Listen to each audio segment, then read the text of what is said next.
ఈరోజు ప్రపంచంలో ఎక్కడ చూసినా భారతదేశం యొక్క పేరు లేకుండా లేదా మన అస్తిత్వం లేకుండా ప్రపంచంలో ఏ దేశం లేదని మనం గర్వంగా చెప్పుకోవచ్చు. ఎందుకనంటే ప్రతిదీ మన వేదాల నుంచే వచ్చింది. ఇది వేదభూమి, ఇది కర్మభూమి.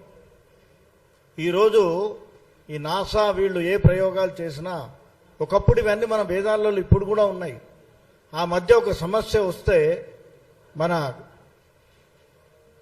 శంకరాచార్యుల వారు పోయి అక్కడ ఉండేమిటంటే దాన్ని సరిదిద్దిన సంఘటన కూడా ఉన్నది. అంటే ఇవన్నీ మన వేదాలలో నిక్షిప్తమై ఉన్నది.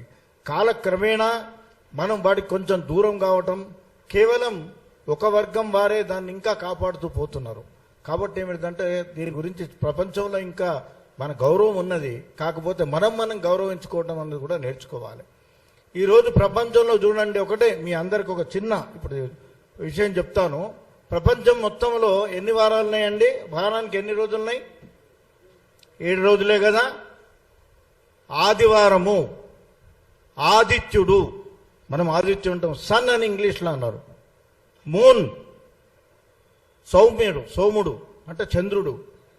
సోముడు, మంగళుడు, బుధుడు, గురువు, సాటర్న్, శని ఇవన్నీ మీరు వింటున్నారు కదా. ప్రపంచంలో ఈ వారాలు తప్ప ఇంకేమైనా వారాలు ఉన్నాయా చెప్పండి? మరి ఎక్కడి నుంచి పోయింది? దానికి ఆద్యులు ఎవరు? మనం కాదా? మనం గర్వపడాలి. మనం గర్వపడాల్సిన అవసరం ఉన్నది. ఇప్పుడు ప్రపంచీకరణలో చాలా మార్పులు వస్తున్నాయి, తప్పులేదు. మనం కూడా ప్రపంచానికి పోటీకి ఎదగవలసిన అవసరం ఉన్నది. అంత మాత్రాన మన వారిని మనం అవమానించుకోవడం, కించపరచడం మంచిది కాదు. ప్రపంచవ్యాప్తంగా ఈరోజు బ్రాహ్మణానికి గౌరవం ఉంది. ఇతర రాష్ట్రాలలో కూడా దేవాలయాలు ఏర్పాటు చేసిండ్రు. అక్కడ అర్చకులు కూడా బ్రాహ్మలే ఉన్నారు. ఇక లేరా ప్రపంచంలో వేరే కులాల వారు? బ్రాహ్మడు అంటే కేవలం అర్చకుడు అంటే జీతం కొరకో దీని కొరకో కాదు. వాళ్ళు ఎంత కష్టపడితే 9వ సంవత్సరంలోనే అడుగు చేసుకొని ఆయన ఏమిటంటే వేదాధ్యయనం చేస్తాడు. వేదాధ్యయనం చేసి 12 సంవత్సరాలు కనీసం వాళ్ళు వేదాధ్యయనం చేసి తల్లిదండ్రులకు అన్ని సుఖాలకు దూరంగా ఉండి హస్త కష్టాలు బట్టి వేద విద్య నేర్చుకుంటారు. ఇవాళ మీకు పుస్తకాలలో దీంట్లో వాట్సాప్లో ఇవన్నిట్లలో వస్తున్నాయి. అప్పుడు ఇవన్నీ లేవు.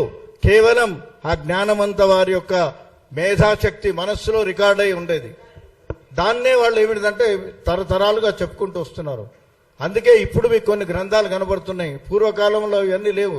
స్తోత్రాలు కానీ పారాయణాలు కానీ ఇక్కడ మీకు కనబడేది కావు. అది కొంతమందికే నిక్షిప్తమైంది. దేవతా అర్చన కూడా ఎవ్వరు కూడా రోజు సంకల్పంలో ప్రతి ఊరిలో ఎట్లయితే కుల వృత్తులు ఉన్నాయో అదే విధంగా ఏమిటిదనంటే కుల వృత్తులు అంటే ఎవరో విభజించలేదు.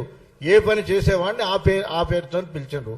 4 రామయ్యలు ఉన్నారనుకోండి, ఏ రామయ్య అని అంటే ఫలానా అయ్యగారు రామయ్య, లేకపోతే వడ్రంగి రామయ్య, లేకపోతే ఫలానా కంసాలి రామయ్య అని ఇట్లా పెట్టి వాళ్ళు చేస్తున్న పనిని బట్టి వాళ్ళని విభజించారు. కానీ కుల వృత్తి కానీ కులాల విభజన కానీ ఎవరు చేయలేదు.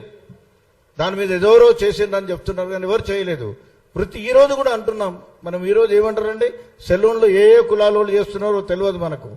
వాళ్ళు ఏమంటున్నారు, సెలూన్ అంటే ఆయనను బార్బరే అంటున్నారు కదా, ఒక్కొక్క వడ్రంగి అంటున్నారు కదా. గుర్తింపు అది అంతే. వాళ్ళు చేస్తున్నటువంటి వృత్తికి గుర్తింపు. అంతేగాని ఎవరు విభజించలేదు. కులాలు మేము సృష్టించలేదు, బ్రాహ్మణులు సృష్టించలేదు, వేదాలు సృష్టించలేదు. కాబట్టి దయచేసి గమనించాలి. ప్రతి చిన్న విషయానికి బ్రాహ్మణుల మీద అటాక్ చేయటం. బ్రాహ్మణులు అంత చౌకగా కనబడుతున్నారా ప్రపంచానికి? మాకు కూడా మన జాగ్రత్తగా ఉండరు. ఎవ్వరిని ఒక మాట అనరు. గుడిలో ఎవ్వరు వచ్చినా వారి గురించి అడగరు. సర్వే జన సుఖినో భవంతు, అందరికి ఇచ్చినట్టు తీర్థ ప్రసాదాలు ఇస్తారు. వారికి కూడా సాధారణంగా గౌరవిస్తారు తప్ప ఎవరిని కూడా నిందించరు, ఎవరిని కూడా అవమానపరచరు. కాబట్టి బ్రాహ్మణులను కూడా మనం గౌరవించండి. వారు మీలో ఒక భాగము, ఈ సమాజంలో ఒక భాగము. వారు అనునిత్యం మీ మంచి కొరకే ప్రతిరోజు దేవుడి దగ్గర కోరేది అదే. అందరూ బాగుండాలి, అంతా బాగుండాలి అనే కోరుతుంటారు. కాబట్టి వాళ్ళ గురించి దయచేసి మీరు చేస్తున్నటువంటి ఎవరైనా ఒక తప్పుడు ఆరోపణలు కానీ ఇంకేదైనా కాస్తే దాన్ని గౌరవప్రదంగా విరమించుకోవాలని కోరుతున్నాం.